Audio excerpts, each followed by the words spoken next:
Into the lungs, ठीक है। यहाँ पर लंग्स होंगे bye the help of which artery, आपको ये आपको याद रखना है किस आर्टरी की मदद से। यहाँ पर इसने दिखाया है bye the help of pulmonary artery, ठीक है।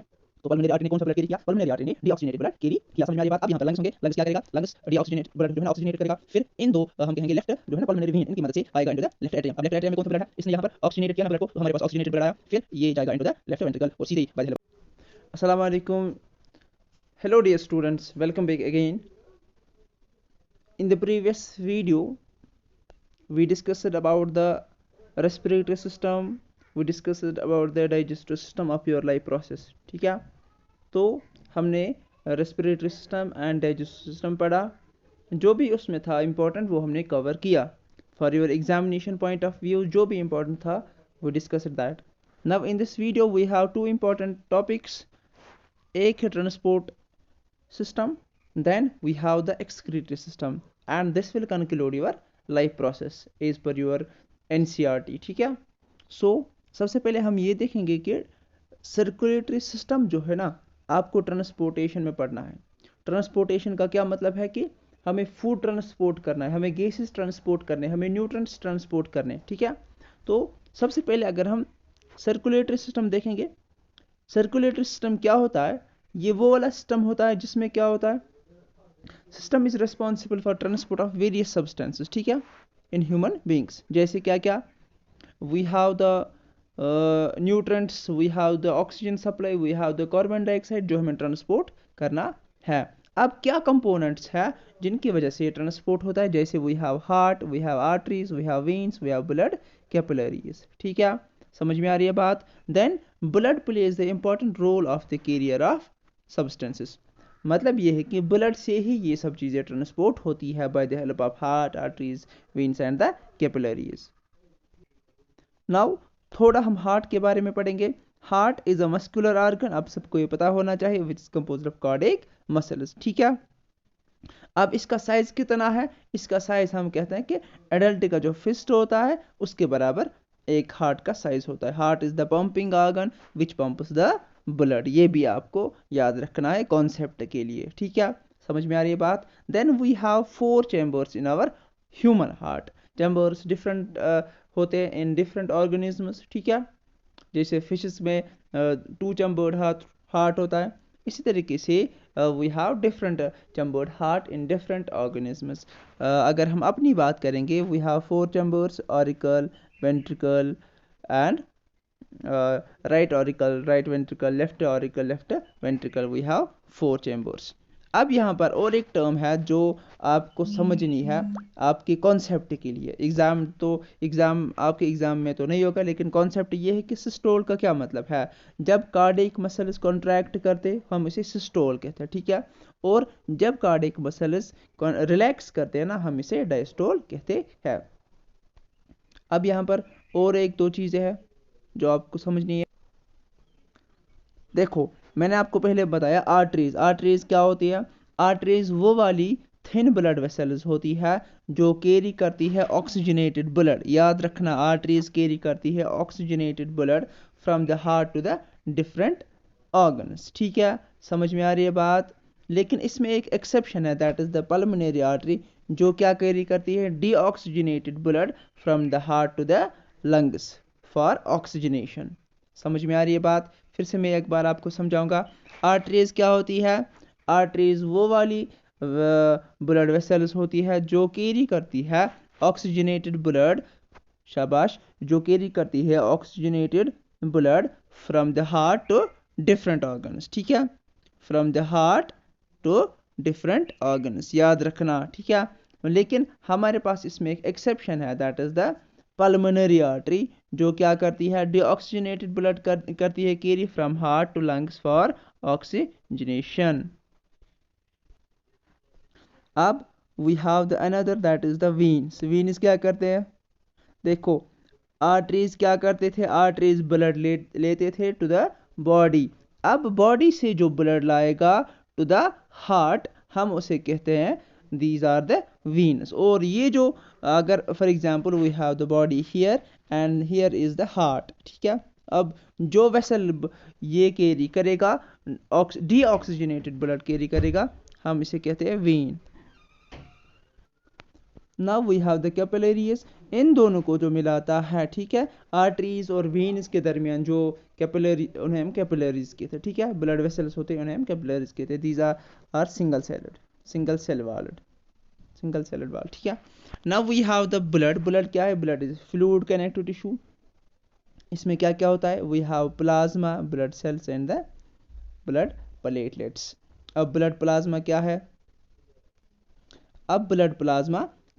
Blood plasma is a pale coloured liquid which is mostly composed of water, ठीक है। Blood plasma forms the matrix of the blood. अब इसी ब्लड प्लाज्मा में क्या है, we have the blood cells, क्या क्या होते हैं, we have the RBCs, we have the red blood cells, and we have the thrombocytes, that is the platelets. So red blood cells, इनका रेड कलर होता है बिकॉज ऑफ द हीमोग्लोबिन, और ये क्या कैरी करते हैं, these carry the oxygen and the carbon dioxide, ठीक है, थ्रू हीमोग्लोबिन। एक तो कार्बोक्सी हीमोग्लोबिन होता है, दूसरा ऑक्सी हीमोग्लोबिन होता है, ये आपको आगे पढ़ना है। Then we have the white blood cells, they are pale white colour, they play important role in the immunity. जो आपके इम्यून सिस्टम है ना, उनमें आपके WBCs काम करते हैं। There are also two types of the WBCs, granulocytes and the agranulocytes, ये भी आपको यहाँ पर नहीं पढ़ना है। Now we have the last one, that are the platelets, ठीक है। होप आप लोग को समझ में आ रहा होगा। प्लेटलेट्स क्या होते हैं, these are responsible for the blood coagulation, ठीक है। जो भी हमारे पास कभी कभार इंजरी होती है, तो यहाँ पर मैं आपको बताऊंगा जो ब्लड क्लॉटिंग होती है ना, ब्लड क्लॉटिंग जो होती है वो होती है बिकॉज ऑफ दीज प्लेटलेट्स, ठीक है। समझ में आ रही है अब आपको बात। Now we have the last part of the transport system, then we will move on to your one of the important topic, that is double circulation। आपके एग्जामिनेशन पॉइंट ऑफ व्यू के लिए बहुत ही ज़्यादा इंपॉर्टेंट है, आपके exam में कई बार आया है, ठीक है। So what is lymph, lymph is similar to the blood but RBCs are absent in the lymph. आपके एग्जाम में क्वेश्चन आ सकता है RBCs आर एब्सेंट इन, ठीक है, तो आपका क्वेश्चन आंसर क्या होगा, लिम्फ होना चाहिए, ठीक है। Lymph is formed from the fluid which leaks from the blood capillaries and goes to the intercellular space in the tissue, ठीक है। This fluid is collected through lymph vessels, finally return to the blood capillaries। ये जो capillaries में जो blood intercellular spaces में निकलता है ना, तो हम उसे लिम्फ कहते हैं। इसमें क्या प्रेजेंट नहीं होता, इसमें RBCs प्रेजेंट नहीं होते। दैट मीन्स कि प्लाज्मा में क्या होने चाहिए, WBCs, प्लेटलेट्स, ठीक है। ये भी इंपॉर्टेंट रोल करता है, play in the immune system. Now we have the double circulation. Double circulation क्यों हम इसे कहते हैं और इसकी क्या इंपॉर्टेंस है, ये हमें पढ़ना है।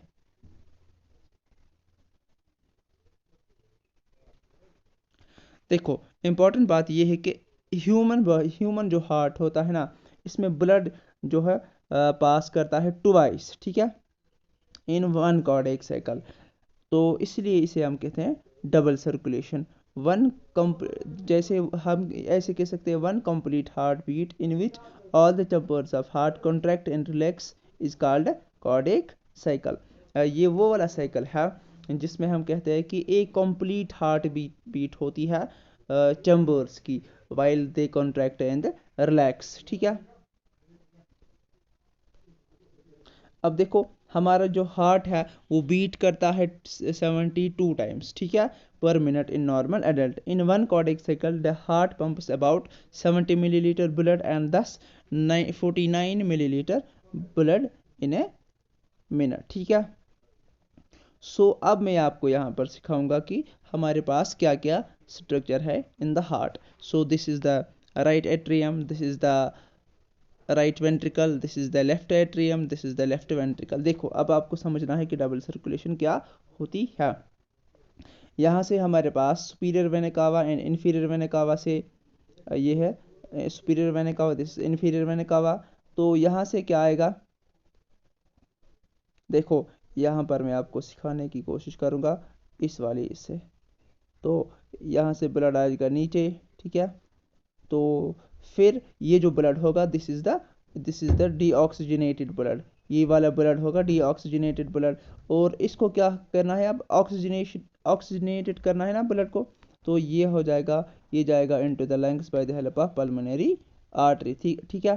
तो वहाँ पे जब ऑक्सीजनेशन हो जाएगी फिर वापस आ जाएगा by the help of this pulmonary vein, ठीक है, pulmonary vein into the left atrium, समझ में आ रही है बात, then into the left ventricle and फिर यहाँ से ये आयोटा के through to the body parts जाएगी, समझ में आ रही है बात। फिर से मैं एक बार आपको ये समझाने की कोशिश करूँगा। सबसे पहले क्या होगा, सबसे पहले हमारे पास superior vena cava and inferior vena cava से आएगा डीऑक्सीजनेटेड ब्लड, और वो जो डीऑक्सीजनेटेड ब्लड है ना वो राइट एट्रियम में जाएगा, राइट एट्रियम के बाद वो जाएगा राइट वेंट्रिकल में, ठीक है।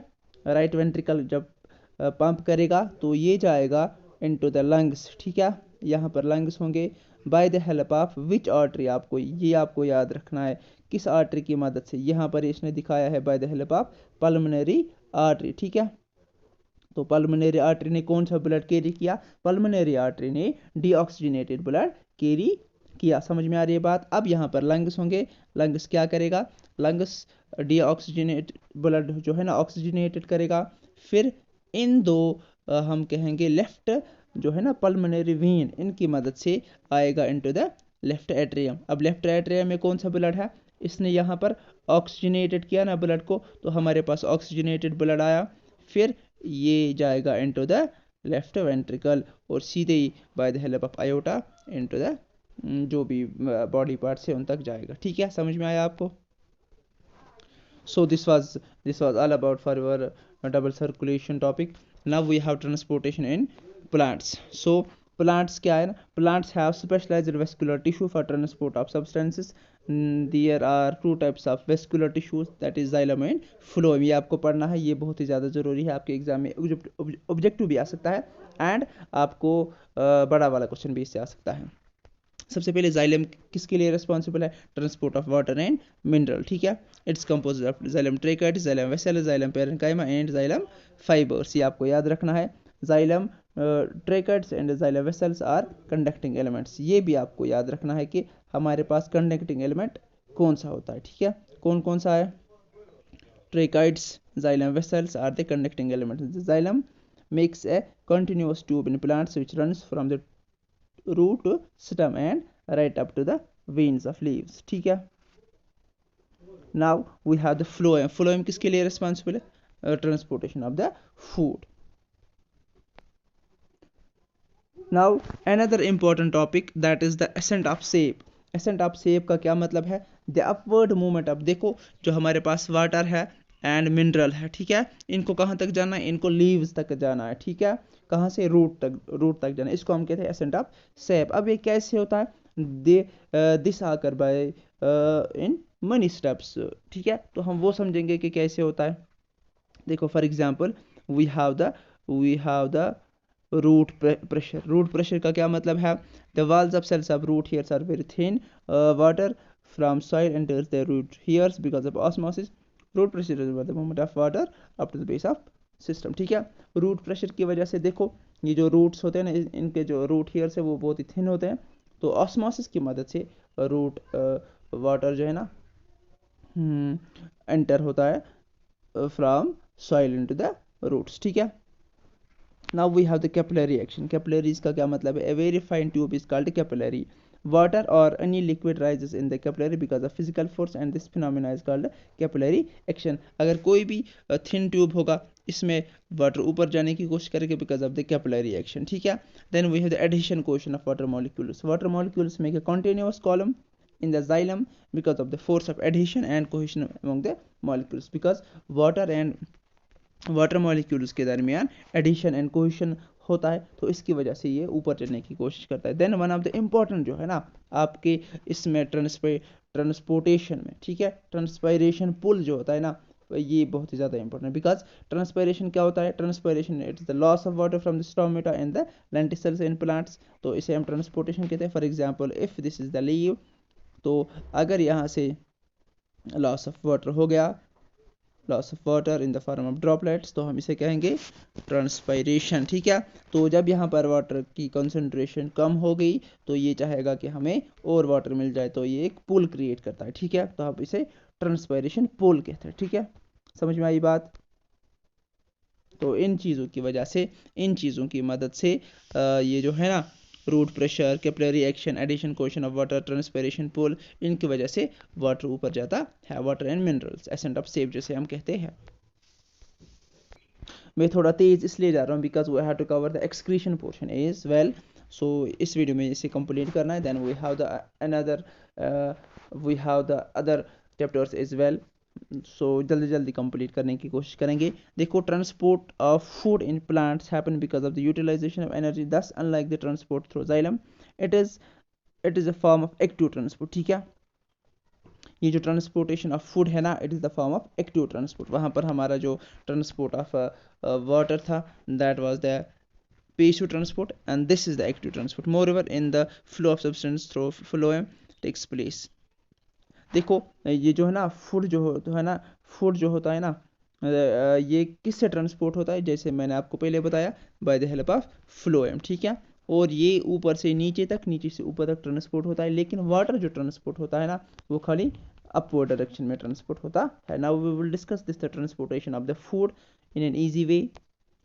देखो, सिंपल बात ये है कि अगर हमें फूड को ट्रांसपोर्ट करना है तो हम इसे अपवर्ड डायरेक्शन में भी ट्रांसपोर्ट कर सकते हैं, डाउनवर्ड डायरेक्शन में, बिकॉज कभी कभार फूड को नीचे जाना है, कभी कभार फूड को ऊपर जाना है। ठीक है, समझ में आ रही है बात?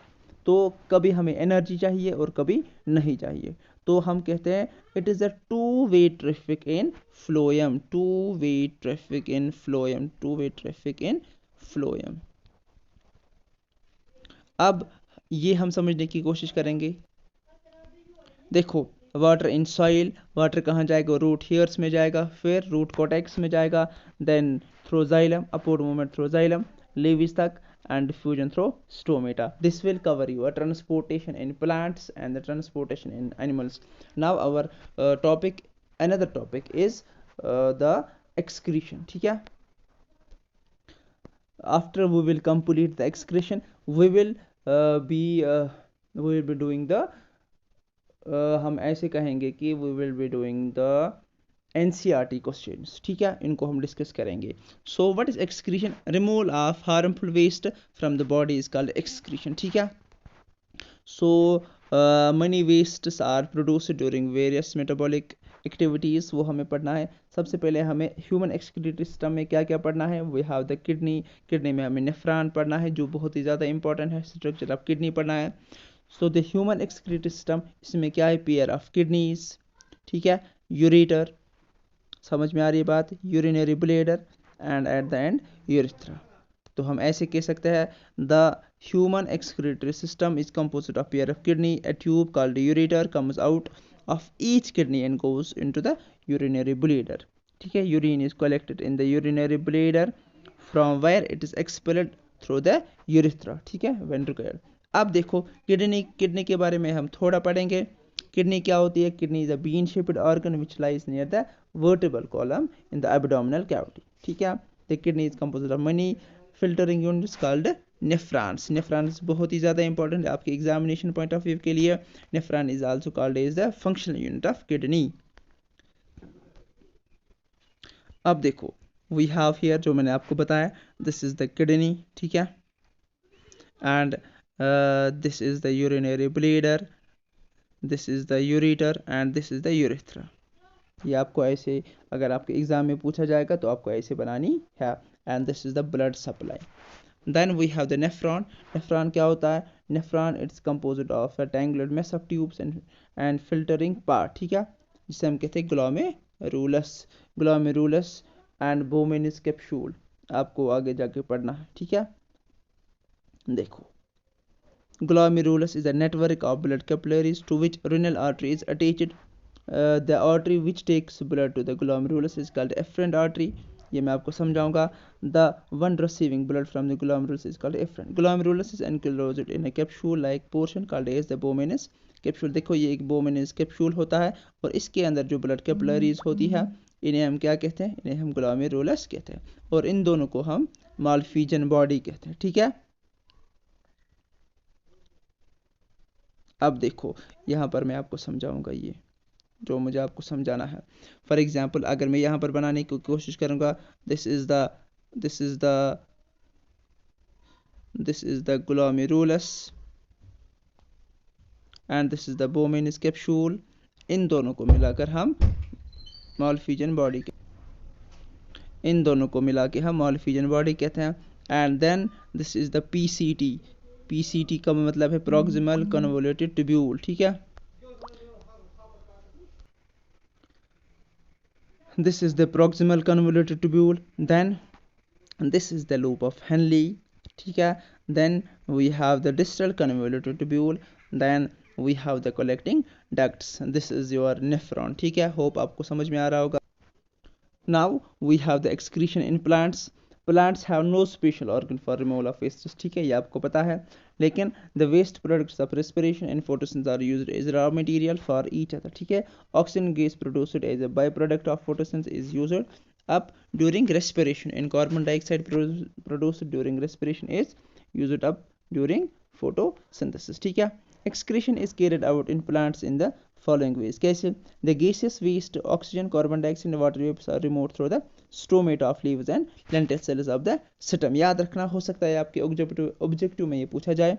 then we have some waste products collect in leaves and bark of trees। then some waste products are rendered harmless and then stored in plant body as solid bodies, ठीक है। so this will conclude your excretion part and I hope कि आप लोगों को समझ में आया होगा। इसके बाद हम इसके जो NCERT क्वेश्चंस है वो करने की कोशिश करेंगे, या हम जो आपका दूसरा यूनिट है कंट्रोल एंड कोऑर्डिनेशन वो करने की कोशिश करेंगे जल्दी, ताकि आपको एग्जामिनेशन में जो भी पूछा जाए हमने वो पढ़ा होगा, ठीक है।